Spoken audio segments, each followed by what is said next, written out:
তো বন্ধুরা, আজ আবার একটি নতুন ভিডিও নিয়ে চলে এলাম তোমাদের সামনে। এখন আমি দাঁড়িয়ে আছি পুরী সি বিচে। এই পুরী হচ্ছে সারা ভারতবর্ষের মানুষের কাছে একটি খুবই জনপ্রিয় ভ্রমণ স্থান। আর আমাদের বাঙালির কাছে তো ভ্রমণ তালিকার সবার শীর্ষে স্থান নেয় এই পুরী জগন্নাথ ধাম। তাই প্রত্যেকটি বাঙালি চায় একবার হলেও অন্তত জগন্নাথ ধাম পুরী দর্শন করে আসে। আবার কিছু কিছু বাঙালি আছেন যারা পুরী যে কতবার গেছেন তার কোনো ঠিক। আবার কিছু কিছু মানুষ আছে যারা প্রতি বছর একবার করে পুরী ধাম দর্শন করে আসে। আবার প্রচুর বাঙালিরা আছেন যারা এখনো পর্যন্ত পুরী ধাম দর্শন করেননি। আর এই পুরী কিন্তু শুধু সমুদ্র স্নান আর এই জগন্নাথ দর্শনের মধ্যে সীমাবদ্ধ নয়, এখানে আরো অনেক দর্শনীয় স্থান আছে। তার মধ্যে পুরীর কাছাকাছি বেশ কিছু দর্শনীয় স্থান আছে, যেমন Puri lighthouse, blue flag beach, Gupta Vrindavan, আরো অনেকগুলি দর্শনীয় স্থান আছে যেগুলি আপনারা চাইলে ঘুরে দেখতে পারেন। তবে পুরীতে এলে এই পুরীর লাইট হাউসটা অবশ্যই একবার আসবেন। এই লাইট হাউসের ওপর থেকে সমুদ্রের ভিউটা সারা জীবন মনে থাকবে আপনার। আর বাকি যে দর্শনীয় স্থানগুলি আছে সেগুলিও ঘুরে দেখতে পারেন। সেগুলি ঘুরে দেখতে প্রায় 3 থেকে 4 ঘন্টা সময় লাগে। এবং কলিঙ্গের বেশ কিছু ঐতিহাসিক স্থাপত্য রয়েছে এই পুরীতে, চাইলে আপনারা সেগুলিও ঘুরে দেখতে পারেন।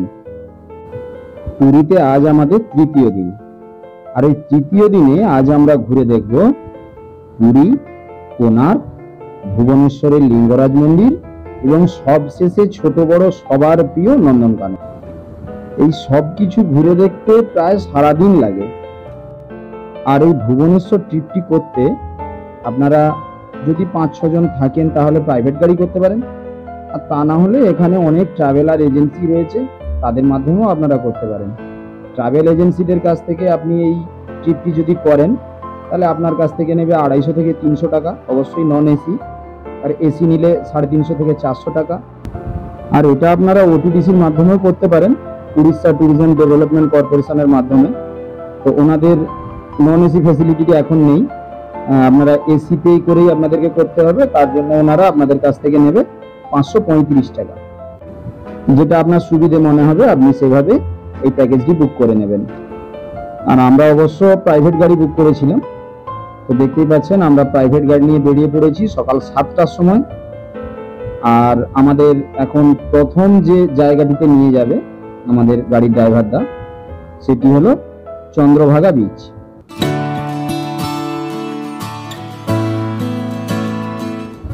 তো আমাদের গাড়ি চন্দ্রভাগা বিচে এসে পৌঁছে গেছে। দেখতে পাচ্ছেন কি অপূর্ব লাগছে, দেখুন বিচটা একেবারে ফাঁকা, পরিষ্কার পরিচ্ছন্ন, নিরিবিলি, একেবারে শান্ত পরিবেশ। আর এই শান্ত পরিবেশে সমুদ্রের বড় বড় ঢেউ আপনার মনোমুগ্ধ করবেই। পুরী থেকে এই চন্দ্রভাগা বিচে আসতে সময় লাগে প্রায় 1 থেকে 1.5 ঘন্টা। আর এই 1.5 ঘন্টা জার্নি করার পর যখন আপনি এসে সমুদ্রের পাড়ে দাঁড়াবেন, আপনার সমস্ত ক্লান্তি নিমেষের মধ্যে উধাও হয়ে যাবে। এত শান্ত পরিবেশ, খুব ভালো লাগবে, খুব ভালো লাগবে। আর এই বিচে এলে আপনারা আরেকটা জিনিস দেখতে পাবেন, যেটা হচ্ছে লাল কাঁকড়া, যেটি পুরীর বিচে আপনারা দেখতে পাবেন না। আর পুরীর অন্য কোনো বিচে খুব একটা দেখা যায় না, তবে এই চন্দ্রভাগা বিচে এলে এই লাল কাঁকড়া আপনারা প্রচুর পরিমাণে দেখতে পাবেন।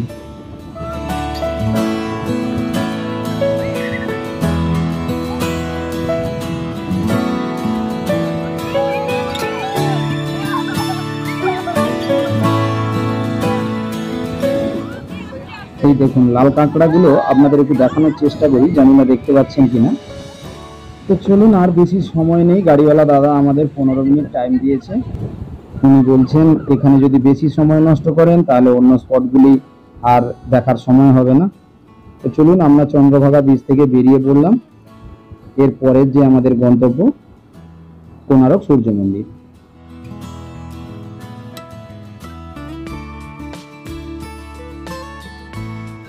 তো আমরা কোণার্ক সূর্য মন্দিরে পৌঁছে গেলাম। এখানেও আমাদেরকে টাইম দিয়েছে 40 থেকে 50 মিনিট। তো চলুন, 50 মিনিটের মধ্যে পুরোটা দেখে আবার গাড়িতে ফিরতে হবে। তবে এখানে কিন্তু এন্ট্রি লাগবে 40 টাকা, আর যদি আপনি ক্যামেরা নিয়ে যান তার জন্য কিন্তু আলাদা চার্জ দিতে হবে। তো আমরাও টিকিট নিয়ে নিলাম, টিকিট নিয়ে ভেতরে প্রবেশ করলাম। আর এটাই হচ্ছে সূর্য মন্দিরের মেন প্রবেশদ্বার। চাইলে সাইড দিয়ে রাস্তা আছে, আপনি সেখান দিয়েও যেতে পারেন, তবে এই প্রবেশদ্বার দিয়েই মূল মন্দিরে যাওয়ার রাস্তা তৈরি করেছিলেন তখনকার রাজা। এই মন্দির যে রাজা বানিয়েছিলেন তিনি নিজে ছিলেন একজন সূর্য দেবতার ভক্ত, তাই তিনি এই সূর্য দেবতার রথের আদলেই এই মন্দিরটি নির্মাণ করিয়েছিলেন। এই মন্দিরটি নির্মাণের জন্য 12,000 কারিগর আর সময় লেগেছিল 12 বছর। এই মন্দিরটি নির্মাণ করার সময় কাল পক্ষ সবকিছু একেবারে নিখুঁতভাবে বিচার করে তৈরি করা হয়েছিল এই কোণারক সূর্য মন্দিরটি। এই কোণারক সূর্য মন্দিরটিতে 12 জোড়া চাকা আছে। আর এই 12 জোড়ার মানে হলো আমাদের বছরে 12টি মাস, আর এই প্রতি মাসে 2টি করে পক্ষ, তাহলে 12 মাসে 2টি করে পক্ষ অর্থাৎ 24টি পক্ষ, তাই 12 জোড়া চাকা অর্থাৎ 24টি চাকা। আর এইভাবে নিখুঁত বিচার করে এই মন্দিরটি বানানো হয়েছিল। আর এই মন্দিরটি এমনভাবে বানানো হয়েছিল যে মন্দিরের ভেতর যে সূর্য দেবতার বিগ্রহটি আছে বা ছিল, সেই বিগ্রহের ওপর সারাদিনে এই মন্দিরের যে কোনো একটি কোণ থেকে সূর্য দেবতার গায়ে সূর্যের আলো পড়ে, আর সেজন্যই এই মন্দিরের নাম হয়েছিল কোণারক সূর্য মন্দির। আর এই মন্দির নির্মাণের সময় এই মন্দিরের সামনে এইরকম 8টি ঘোড়া ছিল। এখন এই 2টি দেখা যায়, বাকি আর নেই, সব ভেঙে নষ্ট হয়ে গেছে, ধ্বংস হয়ে গেছে। তো চলুন আপনাদেরকে এই সূর্য মন্দিরের চারপাশটা একবার ঘুরিয়ে দেখাই, দেখতে থাকুন, সঙ্গে থাকুন।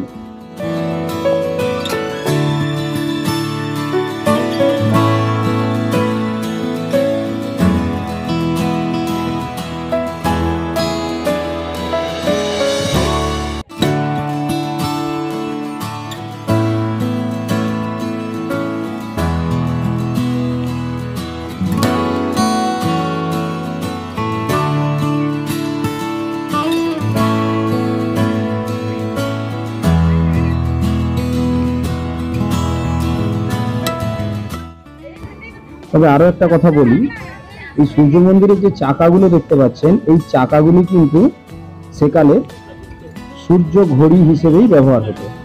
সূর্য ঘড়ির আদলেই এই চাকাগুলি তৈরি। আসুন আপনাদেরকে এই সূর্য ঘড়ির ব্যাপারটা একটু বুঝিয়ে বলি। এই চাকাটিতে দেখছেন মোটা স্পোক রয়েছে 8টি এবং সরু স্পোক রয়েছে 8টি। আর এই মোটা স্পোকগুলি যেগুলি রয়েছে সেগুলি প্রত্যেকটি 3 ঘন্টার অন্তর রয়েছে, 3 ঘন্টা ডিফারেন্সে রয়েছে। আর মাঝের যে সরু স্পোকগুলি এগুলি 1.5 ঘন্টা করে ডিফারেন্সে রয়েছে। আর এই মোটা স্পোক আর সরু স্পোকের মাঝখানে রয়েছে 30টি বিন্দু, প্রতিটি বিন্দু 3 মিনিট করে সময় নির্ধারণ করে। আর এই সূর্য ঘড়ি উল্টো দিকে ঘোরে। আপনি দিনের যে কোনো সময় গিয়ে এই চাকার একদম মাঝখানটায় একটা সরু লাঠি বা হাতের আঙুল রেখে দেখবেন, আপনার আঙুলের ছায়া যেখানে পড়বে হিসেব করে দেখবেন সময়টা একেবারে আপনার ঘড়ির কাঁটার সাথে মিলে গেছে। তো চলুন আপনাদেরকে এবার এই সূর্য মন্দিরের চারপাশটা একটু ভালো করে ঘুরিয়ে দেখাই, আসুন।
এই সূর্য মন্দিরে আমাদের সময় শেষ। আশা করি আপনাদের ওই সূর্য মন্দিরটা খুব ভালোভাবে দেখাতে পেরেছি। তো চলুন এরপর যাব আমরা আমাদের পরের গন্তব্য। চলুন সঙ্গে থাকুন। এবার আমরা যাব এখান থেকে ধৌলিগিরি শান্তিস্তূপ। তো এই কোণারক সূর্য মন্দির থেকে ধৌলিগিরি শান্তিস্তূপ পৌঁছাতে প্রায় 30 থেকে 40 মিনিট সময় লাগে। আর এই ধৌলিগিরিতে কোনো এন্ট্রি ফি নেই, তবে আপনারা যদি প্রাইভেট গাড়ি বা প্রাইভেট ট্রাভেল এজেন্সির সাথে যান তবে আপনাদেরকে এখানকার যে বাস স্ট্যান্ড রয়েছে সেই বাস স্ট্যান্ডে আপনাদেরকে গাড়ি রেখে ওনাদের সরকারি যে গাড়ি স্ট্যান্ড রয়েছে ওখান থেকে আপনাদেরকে ছোট গাড়ি নিয়ে আবার ওখানে যেতে হবে। তার জন্য একটু সামান্য কিছু পয়সা খরচা হয়, সেটা খুবই সামান্য, ওই 20 টাকা করে টিকিট করতে হবে। তারপর ওনাদের সরকারি যে ওখানকার বাস রয়েছে, ছোট ছোট বাস, সেই বাসে করে আপনাকে ধৌলিগিরি পৌঁছাতে হবে। তো পৌঁছে গেলাম সেই সরকারি ওটিডিসির বাস স্ট্যান্ডে। আমরা প্রাইভেট গাড়ি করে এসেছিলাম, ওই দেখুন গাছের তলায় আমাদের গাড়ি। আর এই ছোট গাড়িগুলিতে করে আমাদেরকে এখন ধৌলিগিরি যেতে হবে। যাওয়া এবং আসা দুটোর জন্যই এই 20 টাকার মতো ভাড়া লাগে।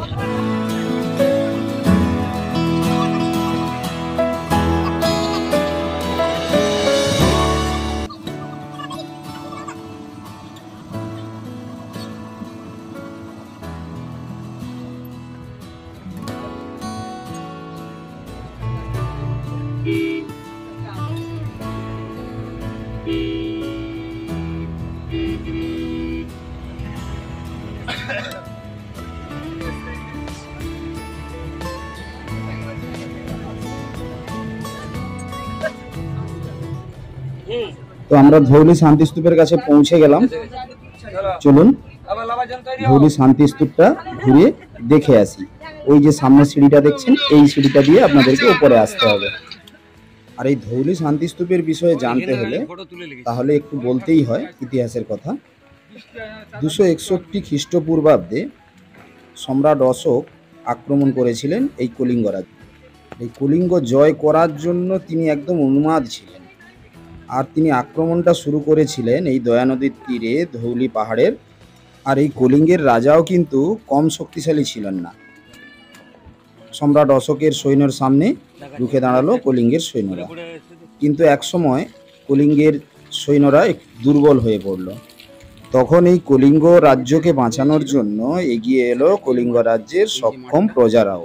কিন্তু তাতেও শেষ রক্ষা হলো না, নৃশংসভাবে হত্যা করলেন কলিঙ্গ রাজ্যের প্রজা এবং সৈন্যদের সম্রাট অশোকের শক্তিশালী সৈন্যবাহিনী। আর এই নরহত্যার তীব্রতা এতই ছিল যে মানুষের রক্তে এই ধৌলি পাহাড়ের পাশ দিয়ে বয়ে যাওয়া দয়া নদীর জল পর্যন্ত রক্তে লাল হয়ে গিয়েছিল। প্রায় 1.5 লক্ষ মানুষকে হত্যা করা হয়েছিল এই কলিঙ্গ যুদ্ধে।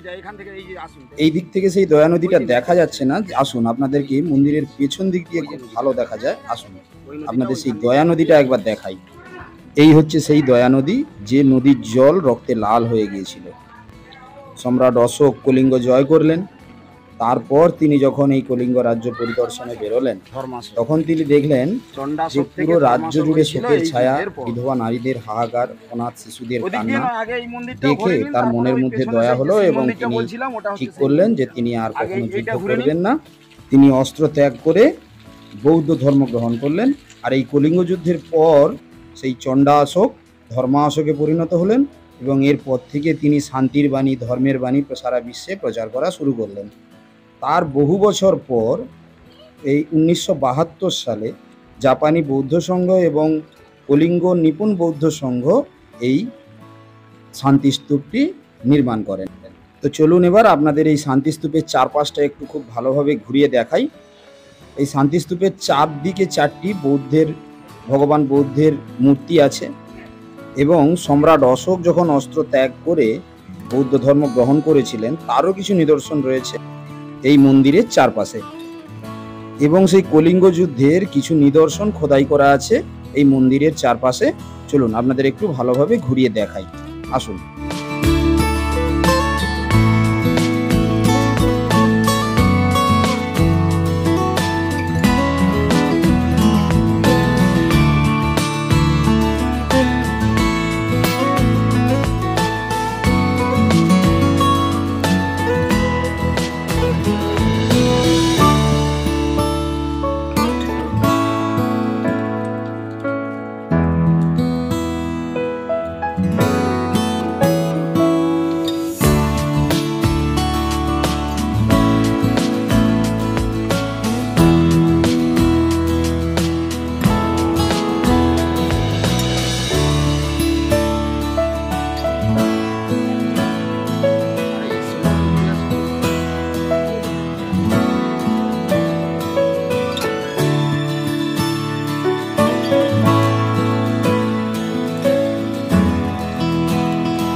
আর এই ধৌলিগিরি শান্তিস্তূপে এলে ঠিক এর পেছনের দিকে দেখবেন একটি খুব সুন্দর শিবের মন্দির আছে, চাইলে আপনারা সেটাও ঘুরে দেখে নিতে পারেন।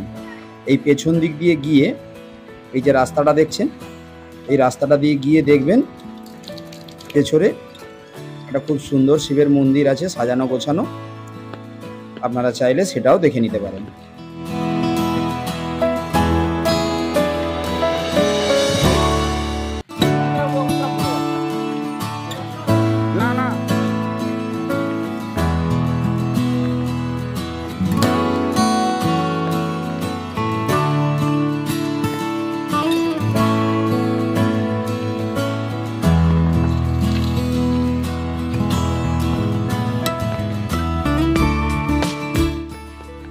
এই মন্দিরের আশেপাশের ভিউটাও কিন্তু খুব সুন্দর। এই কলিঙ্গ যুদ্ধের যে ময়দান, সেই ময়দানের পাশেই এই মন্দিরটি, আর এই হচ্ছে মন্দির। তো আমরা যখন গিয়েছিলাম সেই সময় ঠিক পুজোর টাইম হয়ে গিয়েছিল, ভোগের সময়। পুরোহিতরা ভোগ দেওয়ার জন্য প্রস্তুত হচ্ছেন, আমরা মন্দিরটা ঠিক খুব ভালোভাবে দর্শন করতে পারিনি। আর এই মন্দিরের আশেপাশে আরও কয়েকটি ছোট ছোট মন্দির রয়েছে, সেগুলো চাইলে দর্শন করে নিতে পারেন।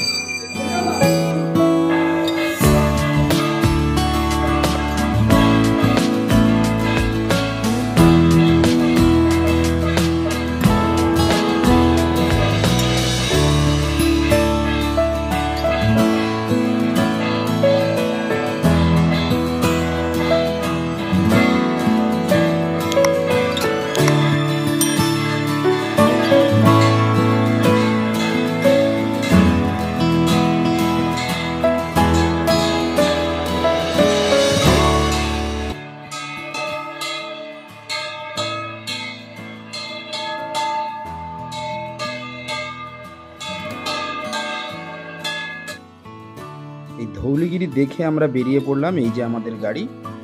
এবার আমরা যাব এখান থেকে সেই বাস স্ট্যান্ড, সেই বাস স্ট্যান্ড থেকে আবার পরের গন্তব্য।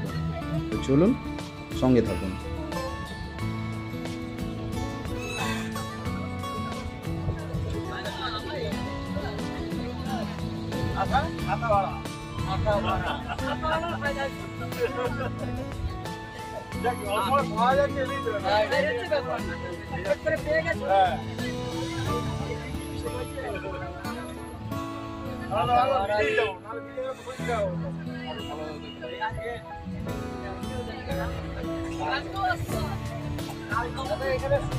আমরা এখন এসে পৌঁছালাম লিঙ্গরাজ মন্দিরে।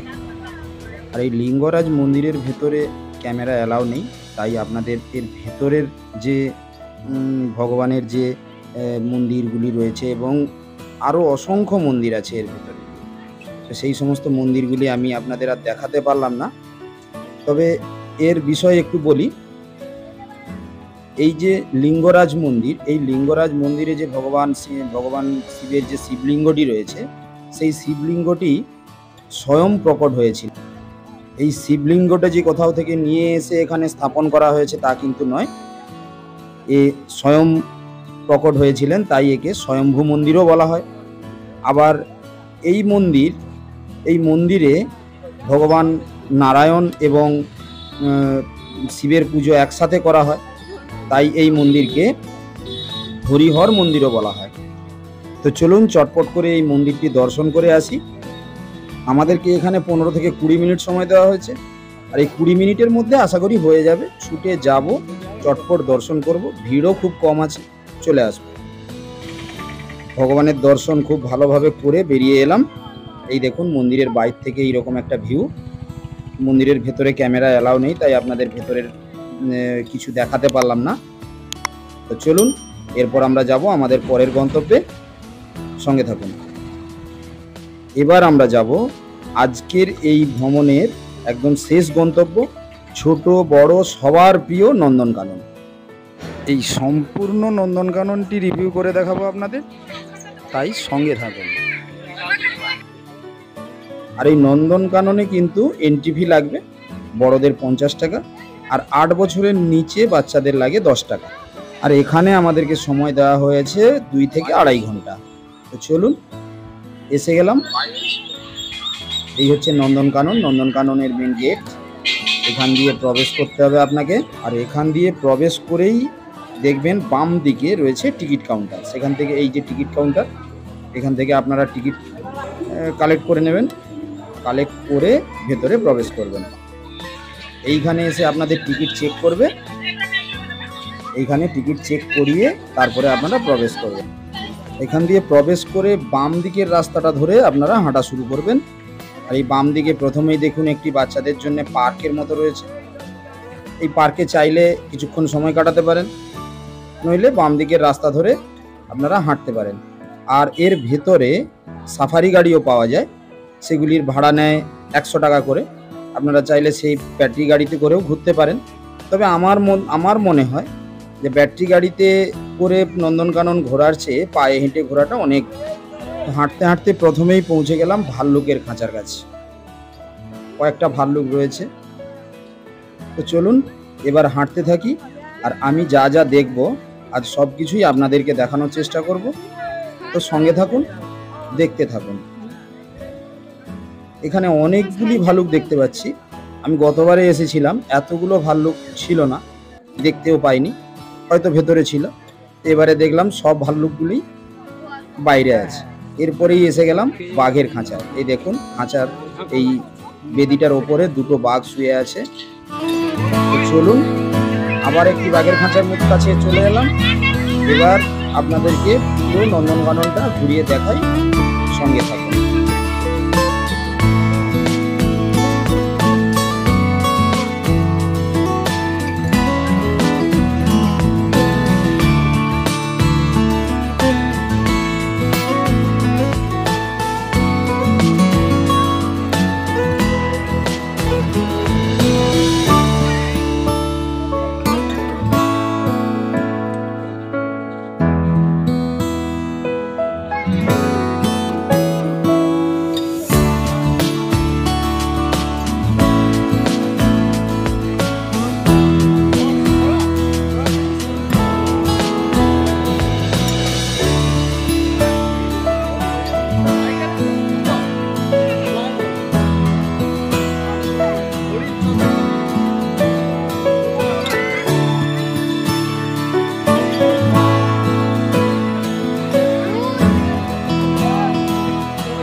অনেক থাকে।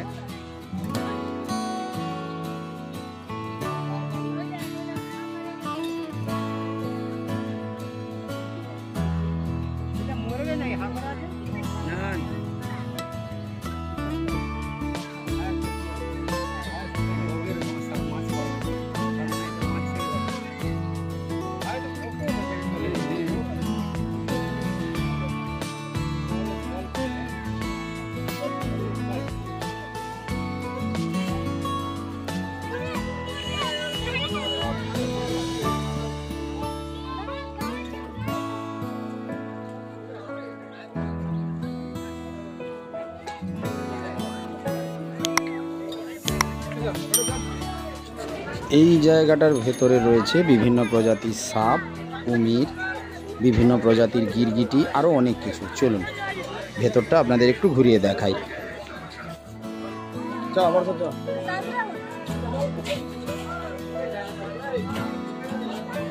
তারা ঢুকে গেছে।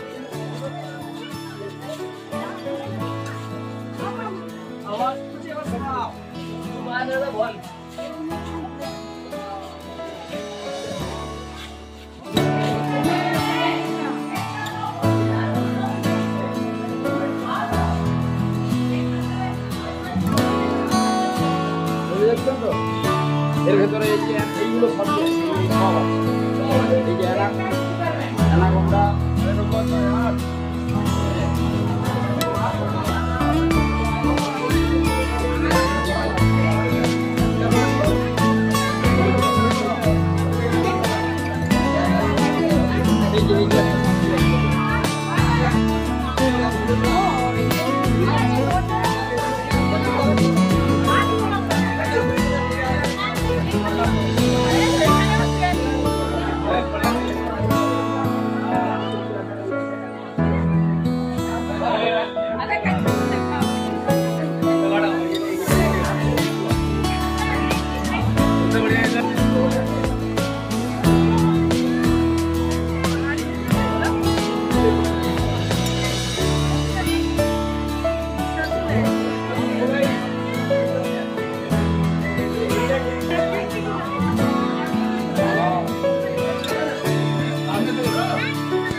অনেকক্ষণ ধরে এইগুলি খুঁজছিলাম।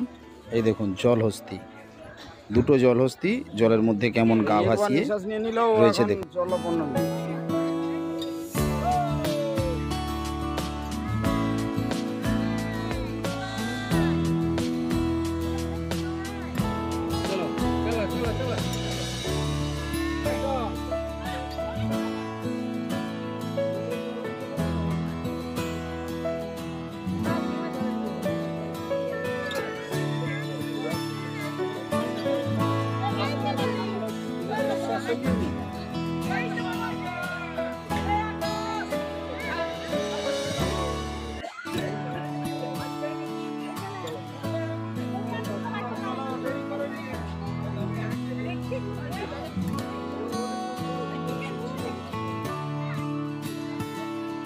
এবার চলে এলাম হরিণের খাঁচা।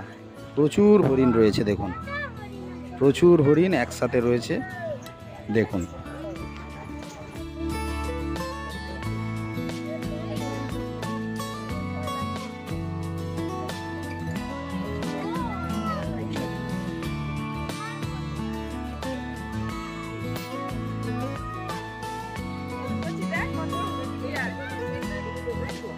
এবার এসে পৌঁছালাম সারস পাখির খাঁচায়। কত প্রজাতির সারস দেখুন, প্রচুর সারস, প্রচুর, একদম সারস পাখিতে ভরে রয়েছে এই জায়গাটি। দেখুন একবার, বিভিন্ন প্রজাতির সারস পাখি দেখুন, দেখুন একবার কত বড় বড় সারস পাখিগুলো।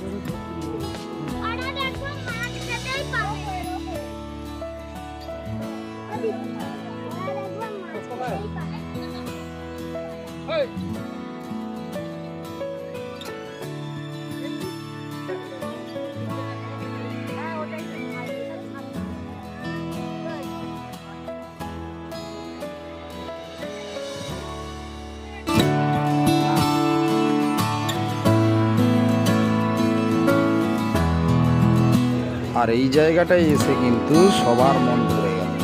দেখুন সারস পাখির নাচ, সারস পাখি কিভাবে নাচছে দেখুন।